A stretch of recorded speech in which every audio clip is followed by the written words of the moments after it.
Hello everyone and welcome back to, once again, another review for the Saw series leading up to Spiral from the Book of Saw. We're now here at the end of the road with Jigsaw, released in 2017, directed by the Spierig brothers, and it is written by Peter Goldfinger and Josh Stolberg, who are the writers of the upcoming Spiral from the Book of Saw.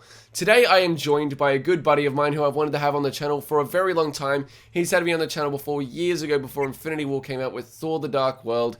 Ryan, how you doing, buddy? It's good to have you on the channel finally, my friend. Hey, what up, man? Yeah, it's finally time. Yeah, thanks for having me, man. I'm Ryan O'Toole. I love movies, and I'm just getting into the Saw movies for the first time this year. Don't come at me, guys. Mr. Jigsaw, please don't kill me. But I'm excited. Hello, Ryan. I want to play a game. I want to play a game. You can spend your entire life ignoring the Saw movies, and you got a Spiral from the Book of Saw coming out next week.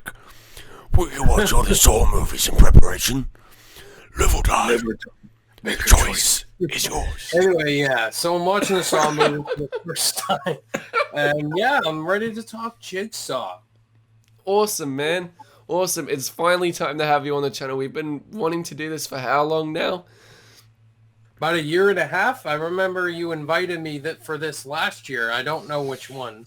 But Yeah, yeah. I think it was Saw 6 or something, except that movie got delayed. And you were like, pick a Saw movie. And I said, why don't I go with Jigsaw? I saw it once before. Yeah. I don't remember anything about it, so let's Don't dive worry into about it. But no, it's good to have you on there. I'm excited to talk Jigsaw with you. This movie was released in 2017 after a long gap between Saw 7, the supposed final chapter, and we got an 8th movie 7 years later, directed by the Spierig brothers, who have done movies such as Predestination, and what's another one of their movies? Oh yeah, Winchester. Oh, they did Winchester? Yeah, Michael and Peter Spierig. What did I say in my review? What was the one they did? Daybreakers and Predestination, both really damn good movies. Really love them. Winchester is awful. Yes. And while I enjoyed Jigsaw for the most part, I don't think it's an awful movie. I think the biggest problem with this movie is the story and the script, because those are where the main issues, I think, with this movie lie, especially if you're a Saw fan and have a wide array of knowledge with the series and the timeline and how butchered it already was. This movie is kind of just the cherry on top, the icing on the cake in regards to just making the entire story and narrative of the Saw series even more contrived and makes no sense whatsoever. Yeah, this was I mean, I'm getting into these movies for the first time. I know for the average Saw fan, they love to see gore. They love to see traps set up by Jigsaw. We're not psychopaths, I promise. Yeah, and then it's just full of terrible human characters. They do stuff that's bad. They play this game, and they die or live. So for me, Jigsaw, I saw it back in 2017. I reviewed it, even not even seen a single Saw movie. And I'm like, what the hell is going on? But I enjoyed the gore. And then watching it again, I'm like, what is happening? Yeah. So I definitely need to finish watching the rest of the Saw movies. And I can guarantee you it still won't make sense. Yeah, because I know you were telling me, like, there's a lot of timeline differences. Nothing makes sense in this movie. Yeah. Like, well, I probably won't like this movie after I watch the rest of them. I'll get into all that a little later. While it does have the timeline issues, I do think that this is at least the middle of the road Saw movie.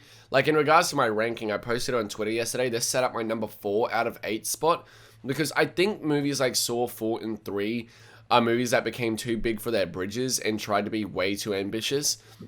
Like, Saw 4 has something that I call obnoxious directing, with an entire array of scene transitions that are just really annoying, and invisible cuts transitioning from like a trap sequence into like a police precinct after like throwing a woman through a window, and then it just transitions with an invisible cut to a police precinct, and it's what I can only describe as obnoxious editing. And Saw 3 is just boring because it just has this entire family soap opera drama of like this guy who isn't appreciating life because he lost his son, understandably so, but now Jigsaw has thrown him in a trap. And one of the big issues with the latest Saw movies is that Jigsaw kind of lost his code, his moral of those who don't appreciate life don't deserve life. The key part to survival is the human will to live and everything. That's why he cuts the piece out of them, because it represents that missing piece of the human code in regards to their will to live and survive. But he lost that entire code after Saw 2, then came back in Saw 6, then lost it again in Saw 3D. And Jigsaw brought it back, which I think is really awesome, and kind of fixed that, because everyone is there for a reason. Yeah, it seemed like everybody was there for their reasons. That they're bad people, they made bad mistakes, and Jigsaw's like, what's life? Like, you either appreciate life or you can just die because you don't deserve to live. And it seems like the Saw franchise has this overall storyline that they follow, and they're all similar to one another. At least from what I saw in the first two, like they were very similar movies, and they have a big twist reveal at the end. And with this one, while it does have a twist reveal at the end, at least the traps were cool.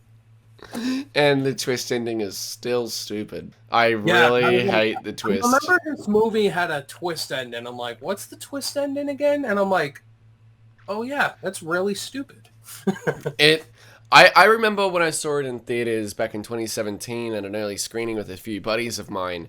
I ended up really enjoying the first two acts, like really loved it as a Saw movie. And then that third act comes across, and spoilers guys if you haven't seen Jigsaw, but that twist comes along where John Kramer's alive, the Jigsaw killer's alive, and he's doing his game again. And then it's revealed that this was 10 years ago, and this guy, what's his name, Logan Miller or something, has been recreating a game 10 years later, even though the bodies were never found of that game 10 years ago. But he's recreating a game for modern day to act as if Jigsaw is back. And I'm like, who are you trying to trick? The audience?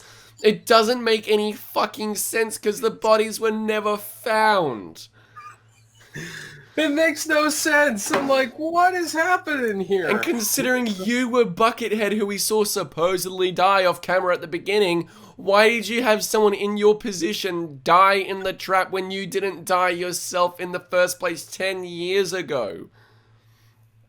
Yeah, because they revealed it like, oh, he was the guy that fell asleep in the first half of the movie. Like, when he was about to die, he was like, just cut yourself. Like, remember that scene? And then yeah, John Kramer, that's actually a very intense scene. I do like that scene quite a bit. I do like it. I do like the scene too, but there's like, no, but this actually happened. They were actually dead. I'm like, I decided I shouldn't have to die for what was an honest mistake. He gave me a second chance. And I'm like, shut up. Shut up. Since when has Jigsaw ever done this? What about Jeff in Saw 3? He was grieving over his son who was hit by a fucking car. And now you've got him in a trap. What? yeah. It just doesn't make any sense. And I'm just sitting here going, why would Jigsaw all of a sudden do this? He's never done this for any of the characters. There are characters in like Saw 4 that are developed upon where you're like, that was an honest mistake, even though they're like a fucking druggie, but it was a mistake and never their intent. Why would you put them in the same thing? This Logan guy was suffering from PTSD due to his time and his chores and being a prisoner of war. Don't you think that would have had something to do with him mixing up your x-ray labels and why they couldn't find your cancer early enough, but you've now got him in a trap? Same general concept. They're suffering from fucking shit. I'm sure his cancer storyline, John Kramer's cancer storyline, is it brought up in like every single Saw movie? It's brought up in Saw 2, 3...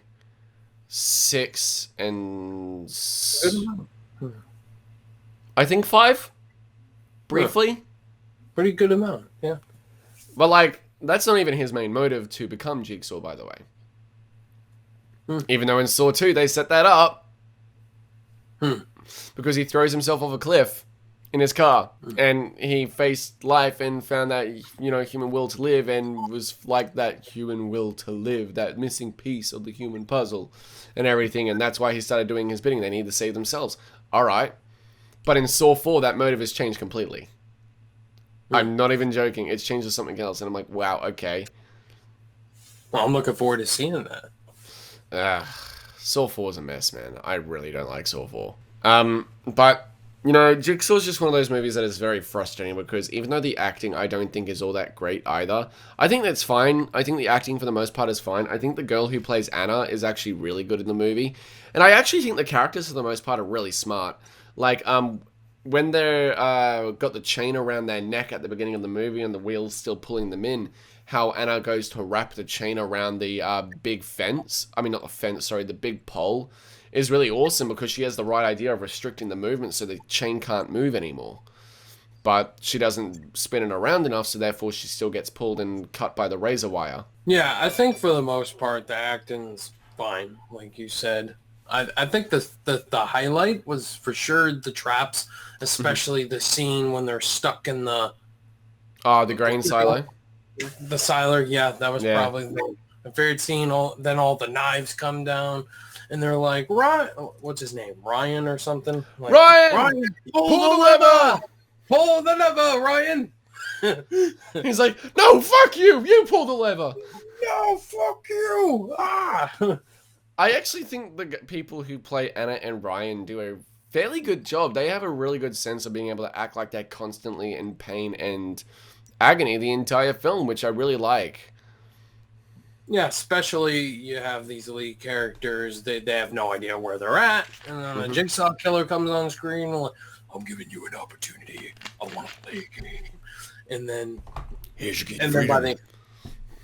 Yeah, so I agree. I mean, the characters have motives, they have reasons to be there. And yeah, I enjoyed their personalities overall. And then you get to the twist ending where it's revealed what they actually did to be there, and you're like, wow, on rewatches, I don't care about these characters at fucking all. Yeah, I'm like, especially Anna. Really... Like, you're gonna make the woman I have been rooting for the entire movie to be a baby killer. Are you shitting me? The baby killer? Yeah, why? This is like the worst character ever. And then the guy is like, oh, he's responsible for his friend's death because their car blew up. I'm like, oh my god. And I'm like, wait, no, he's not. He's technically not, though, because, like, yeah, he was drunk and being an asshole, but his friends were the ones driving and everything. Like, don't reach behind you in a convertible and try to pull the guy down. If he falls out, he fucking falls out. That's his fault, not yours. If he falls out, just keep driving, man. And then if he falls out, go back around. Keep your eye on the fucking road. True. But, like, you can't pin that on him because he wasn't the one in control of the wheel. I don't know. I just think the reasons why they're there is kind of just convenience, considering how would Jigsaw know all this information? Like, how would Jigsaw know that Carly ended up stealing the purse, and that's why the woman died because she didn't have her inhaler? How did Jigsaw know that Mike ended up selling the guy, his nephew, a bike that had a broken, that the brakes weren't working and it got hit by a truck? How would he know? How would Jigsaw know that Ryan was the cause of this car accident? How the fuck would Jigsaw know, even as a neighbor, that she smothered her baby and it wasn't the husband? Oh, the screams of the baby and the muffled is from him being smothered by a pillow. I was your neighbor. You helped me with my cancer. I thank you for that.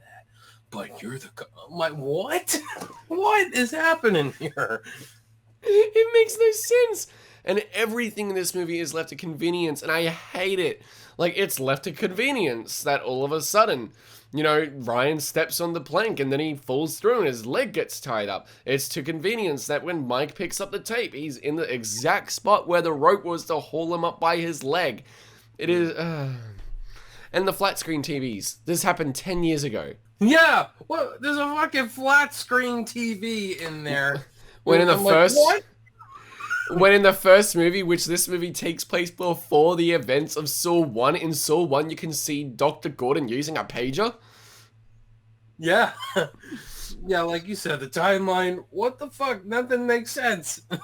And everyone's like, oh, that's just a production issue. No, that's a fucking plot hole. It's a plot hole. Like, if you're going to have this game, and you're going to have shit like flat screen TVs, just make the story after the events and have some bullshit thing. I would rather the story be so fucking stupid and hilarious for me by having a bullshit excuse for John Kramer to still be alive. I would not care. I wouldn't care. Just do that rather than the 10 years ago thing and creating plot holes for yourself. Like, this fucking farm owned by Jill Tuck and her family, which is John Kramer's ex-wife. How did they not find the farm when she was being thoroughly investigated from Saw 4 through 7? Like, the timeline is just butchered enough as it is, and then Jigsaw comes along and just fucks it even more. And just hearing your analysis, I'm like, it's going to be a rough watching of these movies. I'm like, what? This doesn't make sense. This doesn't make sense. Yeah. I just watched Jigsaw. I'm like, what's happening here? Like, yeah, and just you wait until, what is it, you get through all the movies, then watch Jigsaw again, and you're going to be like, what? What? No. Like, I'm literally, just an announcement for everyone at home if the video's not up already, but I'm writing a video at the moment explaining the Saw timeline, and I am having multiple aneurysms just trying to do it. Because it's just so confusing. It's hard to explain the timeline cohesively. You just can't. Yeah. So, but besides all that stuff, the incoherent nature of the narrative in regards to the script and everything, what are some things that you like about this movie? I think a thing I like about this movie is just, the setting. Like, I like how this one is in a farm setting. I like horror movies that take place in farms. Halloween 5, there's this cool sequence with Michael in a farm. Mm-hmm. I think it makes it for more of a creepier environment instead of being stuck in a bathroom in the first Saw movie and the second one in this house. It's cool to see it in a farm. It starts off, it's literally like if you're playing these I'm trying to think of what it's called where I've been to before. It's like solving clues in rooms. Escape rooms. Escape rooms, yeah. That's exactly what these movies are. Mm-hmm. It's a cool setup. I like how you said the traps are different. The starting one when they have the buckets on their head trap. The saw thingies, those are cool. I like how each trap was different this time. And they also had a certain representation to what they actually did as well, majority of the time. Like, Ryan's didn't, and, like, the whole grain style, I don't know what that was about. But, like, when Mike was in the trap, the big, grinder trap, the spiral, that was in relation to his trap, where he killed the guy because he knew that the brakes were faulty. He had to pull the brake lever. Except, the character's dumb. When Anna puts the bar through the wheel, why not reach down and grab the brake to shut it off permanently? And then Carly, how much is a life worth to you? She sees the 3.53 on the, the syringe, and is like, a life is worth to me $3.53. Why not just pick that one right then and there? That was your best option. What the fuck do these other numbers mean? Exactly. Yeah. And then she even said it to Ryan, and I love how self-aware the movie is, because Anna then turns to Ryan afterwards and is like, how much is life worth to you? She says $3.53. Hello? That's the thing. The characters in this movie are frustrating as well for me, because they have a mix of smart and dumb. Yeah, that's the kind of thing I got off as well. Some are dumb, some are smart. Yeah, it's cool to mix that between, but there's just that really dumb character is like, come on, bro, what are you doing? Mm-hmm. Such as literally the tapes every time say follow the rules or live or die. The choice is yours. Make your choice. And then Ryan doesn't play by the rules, and they even fucking warn him not to go out that door. Next thing you know, convenience, because Jigsaw is apparently a prophet. He falls through and has to cut off his own leg. In life, don't take shortcuts. And this is what happened to Ryan. Yeah. I do have to admit, though, I do like the concept of the leg wire trap. That is so cool. And then it gets sliced up into the little sushi rolls. Yeah, that's cool. Yeah. How do you feel about the CG gore in this movie, though? The CG gore was, so obvious right off the bat. Because the first two, it seemed like real practical blood. Mm-hmm. We were talking about this. And James Wan, Lee Winnell, they had an understanding that Darren Lynn Bousman, practical blood. Darren Lynn Bousman as well. Oh yeah, I don't know, but this one you said is CGI blood, and it's totally obvious in the first kills. And I'm like, I don't understand what the change was. Like, no, it's supposed to feel realistic. Like, Even just the blood splatters and everything, like when Anna, spoilers, shoots herself in the face by accident, you see that big splatter of blood, and it's not the usual, like, crossover pattern you get from, like, a blood splatter if, like, someone gets cut or shot anyway.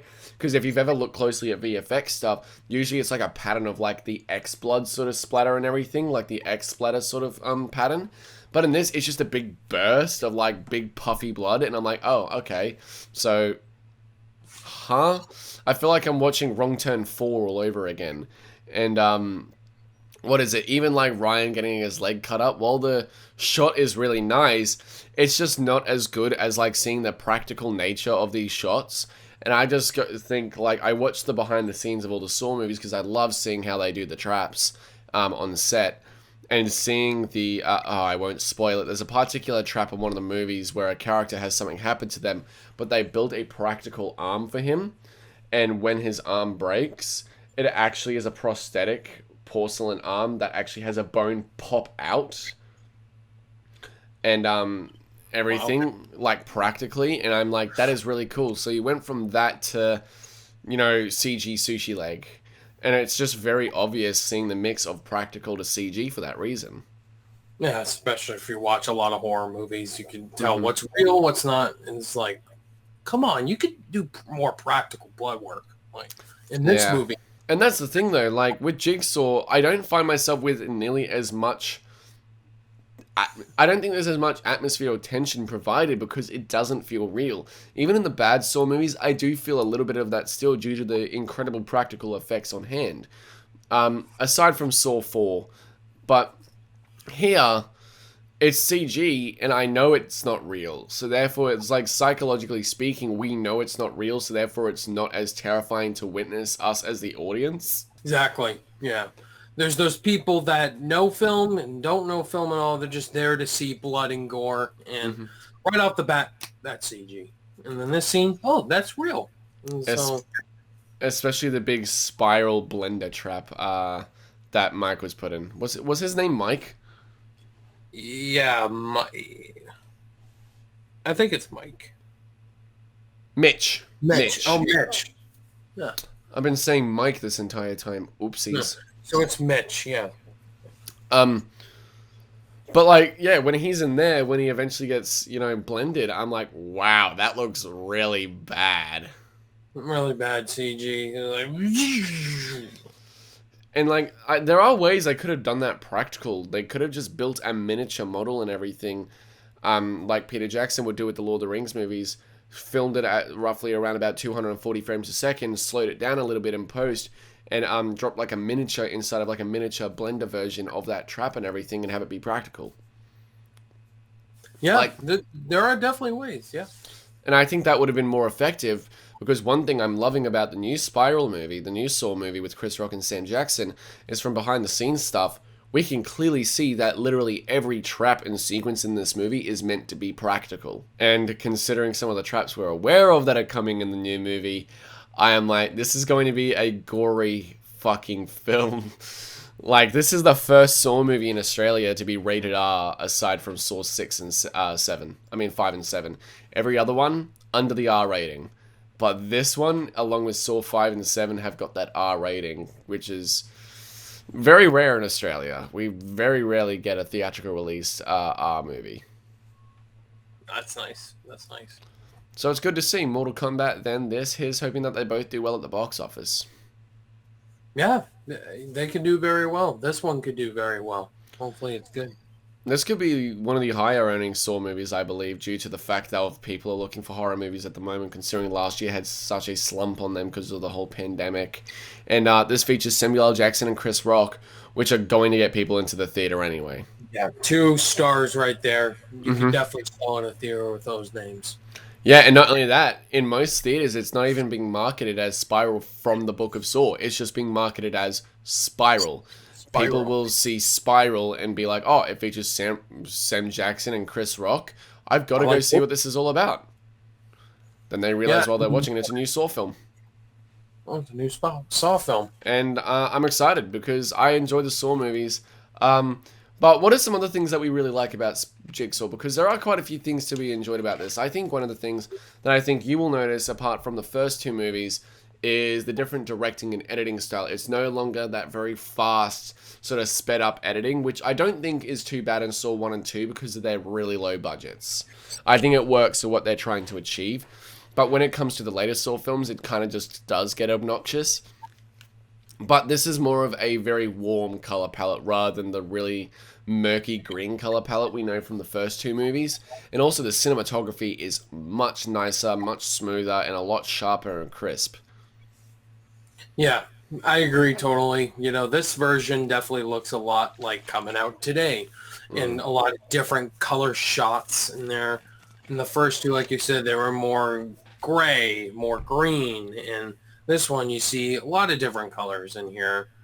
Different directing styles. While we do get characters, either they're in the game or the cop character storyline, at least it's differently directed. Like the Spierig brothers, they brought something unique with this film. It's not great, but it is unique. I can give it respect for that. And I completely agree, mate. Like, that's the thing. The Spierig brothers have proven themselves to be very talented directors, even in their lesser movies like Winchester. At least that movie is competently directed. And they're very talented filmmakers, and I love what they did with Jigsaw. My only problem with this new modern-day take on the directing and the visual aesthetic is the fact that the first 7 Saw movies had a very... They had its own look that made them feel like a franchise. And the same thing, like you're watching them cohesively. Which does get tedious, but it feels like it's a part of the same universe due to the directing and editing style and the visual aesthetic.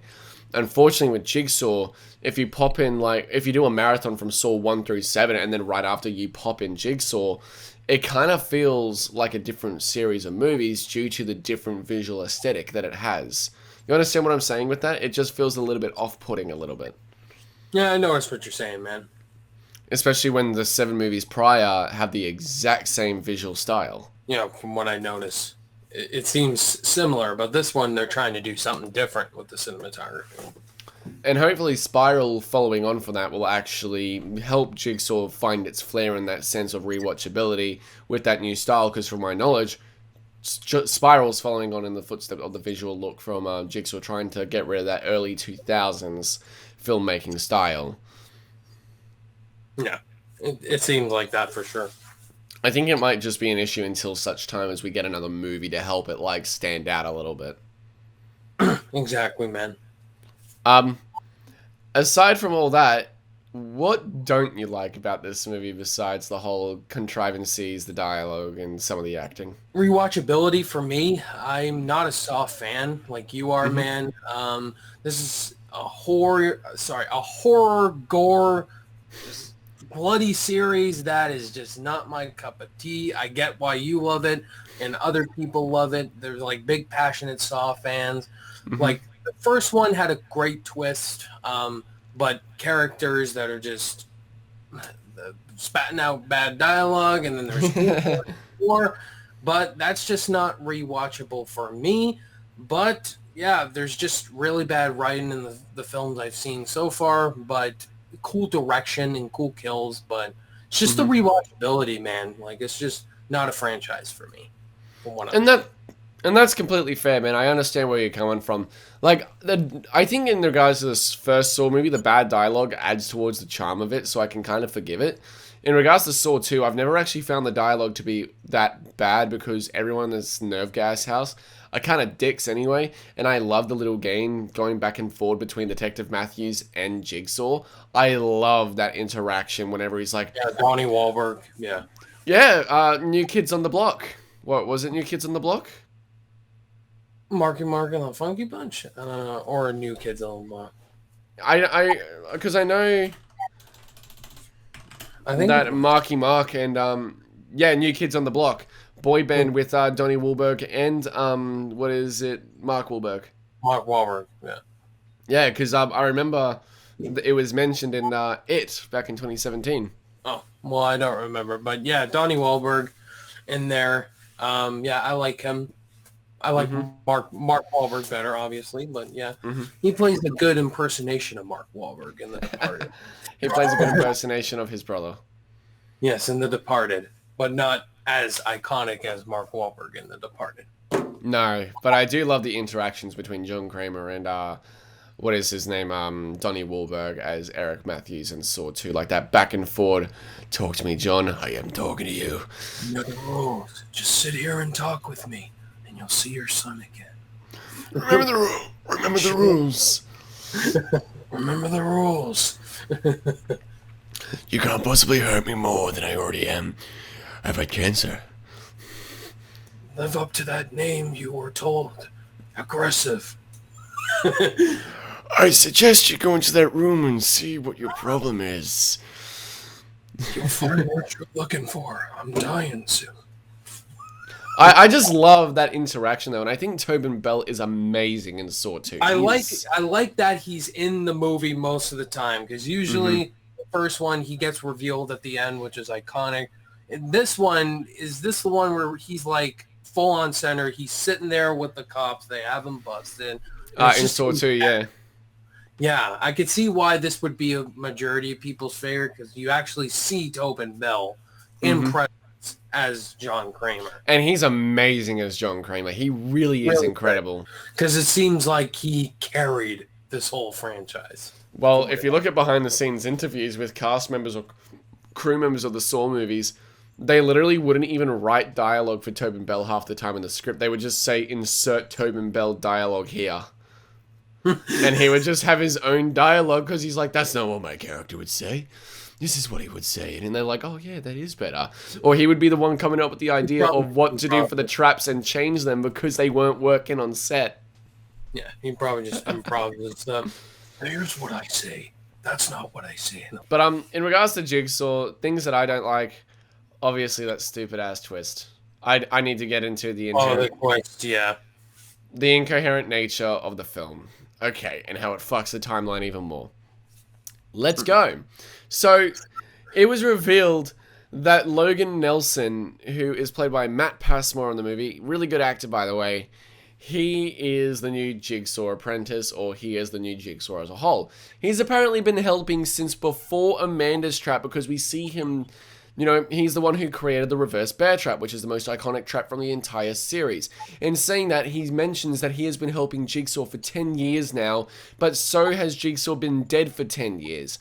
Meaning that before Amanda, he came in, and that means that everything from Saw 1 through 4 needed to take place within a year.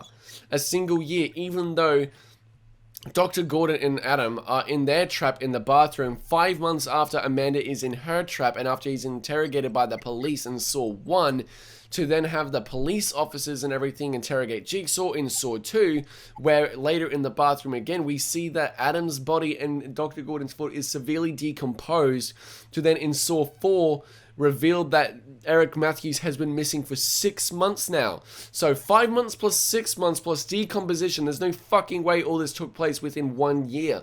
But even better yet, in Saw 7 we find out that, you know, this guy, Bobby Dagan, whatever his name is, actually got the idea for his book to be a fake Jigsaw survivor by looking at a news report in a bar that was already widespread, meaning the Jigsaw killings were already well known, to then have him create his book, which was then critically renowned and well received, before he was put in his trap only a little bit after Jigsaw died in Saw 3, leading into 7, which only takes place like 2 months after. But even then, like, this has to be widely renowned in Saw 1 through 4 and beforehand for his book to be widespread, because he warns him at the book signing before the events of Saw 1. Because in Saw 2, he's being interrogated by the police and is on life support due to his cancer. There's no fucking way all this happened within a year. And thank you to Jigsaw for fucking this up for us by adding in this one character. Yep, just there goes the timeline right there. Yeah, like, it's so incoherent and so fucking confusing.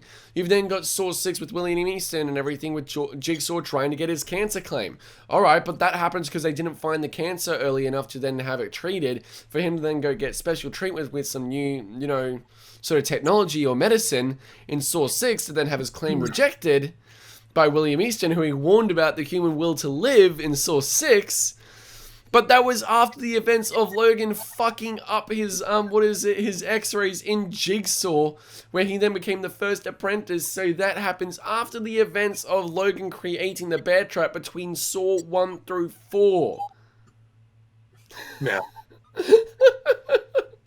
It makes no sense. And I can thank Jigsaw. Like, it was butchered, it never made sense. But this is just the icing on the cake. As I said, it doesn't make sense. Yeah, it does not. From the way you described it, it does not make sense. And that's excluding all the shit with Hoffman from Saw 4 through 7. There's an entire character I missed out on in regards to his backstory and plan. So it just doesn't make sense. And look, I love the writers of these films. They seem like they are really nice people. They genuinely are. But it just comes off as if the first 7 movies just mean nothing. And that's how it's played out, especially if you're going to have a reveal like Jigsaw returning and then it's 10 years ago. And not only that, Edgar Munson been buried in Jigsaw's grave. Hang on, how the flying fuck was he buried in Jigsaw's coffin and then, buried again to have grass on top of it for when they dig up Jigsaw's coffin, they don't realize it's been dug up already before? Well, that doesn't make sense. And what happened to Jigsaw's body?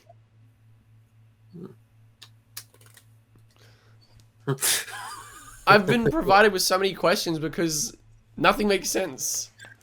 Yeah, nothing makes sense at all. Nothing in my head, yeah. Especially when you think about it, the game that Logan recreates is only in hindsight to trick the fucking audience, not the actual police officers. There's no point because the bodies were never found. Exactly. So, Jigsaw's a very frustrating movie for me. I can see, yeah. It's a very frustrating watch for me. And I think it might be the fact that the entire narrative feels very rushed as well. Like, it's just in it, and it doesn't take time to set up any plot whatsoever. Yeah, it's just like, here's trap, next trap, and then, all right, let's reveal what happened. And then there's some police investigation going on in the background, like some B plot, which is so boring that no one remembers. Yep, I've seen this before. And I've seen it all before at the end of the day. And, I do have to thank this movie, though, for providing me with the reason of why I think that this new Saw movie might not be one person. It might very well be a cult. Because, there's that entire website that's mentioned with Eleanor of jigsawrules.com or something. Which makes me think it might be an entire plethora of followers, if not past survivors. That'd be cool if it was like a cult. Yeah, well, there's a production photo where we see the guy with the pig mask and everything with the hood on. Very briefly or very slightly, you can actually see a spiral on the hoodie, which leads me to believe it might be a cult. That makes sense, yeah. And I wouldn't be against that, honestly, especially if it was past survivors who are following in Jigsaw's footsteps because his treatment worked on them. I mean, yeah, that would make sense to me. I would really love that. But is there anything else that we want to mention, Ryan? Yeah, nothing really else. I mean, I enjoyed the gore, I enjoyed the kills, but, the story I'm not going to remember really much. I'm just there for the gores, but, I mean, rewatchability-wise, this is definitely not for me. Mm-hmm. But, it's cool to see, Tobin Bell back, but from what you said, nothing really makes sense. But overall, yeah, this is not the best film. Awesome, man. What grade would you give Jigsaw? So, I don't remember what grade I gave it back in 2017. It was probably really low. On my letter scale, I would give it, I'll go D+. While I did enjoy, the craftsmanship from the Spierig brothers, the gores, how creative they were, just the twist was awful, and just the characterization, the timeline, everything in the final act made no goddamn fucking sense. Yeah. But it seems like the first two are probably the more classic of this series. And the sixth one, I think, is very widely unappreciated. But no, man, I have to completely agree with you. Although my rating is going to be a little higher and everything, it might be the fact that this is a more frustrating movie for me because within the script, within everything that's happening, I do see potential for a really damn good Saw movie from the direction from the Spierig brothers and the ideas that they throw at us. That twist ending just makes no sense and provides us with so many plot holes, especially like the flat screen TVs and everything within the Saw timeline. But I think that will mainly be an issue for really big Saw aficionados. Such as myself, who watch these movies a lot and really, really love them. People who just watch them, like, generally probably won't even notice, in all honesty and full disclosure. But, like, I love the traps. I think they're really cool, interesting ideas. Although the gore is good, the traps aren't as big and over the top as they usually are. Brings it back to a more psychological aspect while pleasing the majority of gore fanatics out there as well. I think the characters, while not great, and they're all assholes, I think they're likable in the sense of they're actually smart. And I do like many aspects about this movie. There is many things I like about it. I just think that the pacing, I think that the dialogue for the most part is a little bit stilted, or not the worst. I think that the location is really, really fucking awesome. And I wish that the movie was a little bit better, but unfortunately it's not. But for me, it's a middle-of-the-road movie. I think it's better than Saw 3D, 5, 4, and 3, but not as good as 1, 2, and 6. So with all that said, I'm going to be right in the middle, and I'm going to say I'm going to give Jigsaw a C+. Where when I initially saw it, I gave it a C-. It has grown on me, but I think it might be the fact that I think this is just an enjoyable watch, whereas I never saw myself rewatching Jigsaw when I first saw it. But I found out that even though it doesn't have much rewatchability to it due to the way that it's paced, there is something always drawing me back to Jigsaw to rewatch it more than other Saw films. Like, there is something about this particular Saw film which keeps bringing me back to want to rewatch it. It's like The Rise of Skywalker in that sense. The Rise of Skywalker is not a good movie, but there is something about the film that keeps drawing me to want to rewatch it. Yeah, man. Definitely see where you're coming from. It's like those bad movies where you're like, why is it so entertaining to watch, though? Yeah, like, there are those bad movies. I'm like, I'm entertained with this. What? Sharknado. But guys, thank you so much for joining us for our review of Jigsaw. This is the last review in my series of Saw reviews leading up to Spiral, which will be released in a couple days from which you're seeing this video. Guys, thank you so much for joining me on this ride. And Ryan, thank you so much for joining me for this review. Had a great time chatting with you. It's been a long time coming, my friend. Thank you so much for joining me. Where can everyone find you? Yeah, Patrick, thanks, man, for having me on your channel. Great we could finally collab on your channel. Hopefully I can have you on my channel in the return. Yeah, if you guys want to find me, I'm Ryan O'Toole on YouTube. I review movies just like Patrick does. I also do ranking videos. I do live Q&As with my subscribers every so often. I cover sometimes MCU shows. I will be doing Loki when that comes out. I just saw, yes, it is coming out Wednesdays now instead of Fridays. Talk MCU, talk movies, geeky stuff like Patrick does. If you love movies, definitely come join my community. Let's talk movies, TV, guys. Patrick, thanks for having me on, man. This was a blast.